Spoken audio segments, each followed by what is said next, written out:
Ei, sveikinimai. Iš mano garažo vaizdėlis apie techniką, apie šitą, gal kažkada vėliau, o dabar apie šitą. Įsigijau prieš keletą dienų ir prasideda remonto darbai. Viskas laisva, viskas pabėrė, pabėgė, reikia tvarkyti, daryti. Kažkada bus gražus ir galės liekti kasti viską. Manau, bus puikus pagalbininkas prie ūkį ir gal dar ir pinigą uždirbs. O dabar vyksta tvarkymo darbą visokiai. Joystikus reikia patvarkyti, sutvarkyti, kad nebūtų tokių visokių laisvumų. Čia vat buvo įtrūkę, suvirinau, sutvarkiau.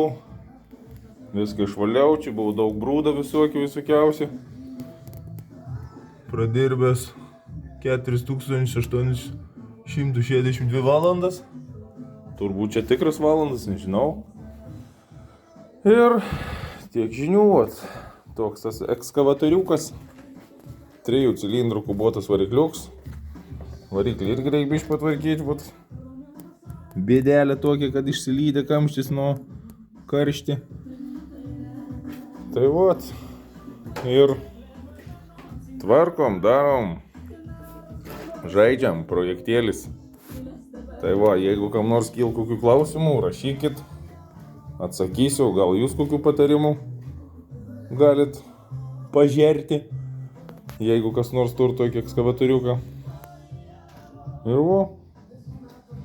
taip kad susisieksim dar, manau, ne kartą.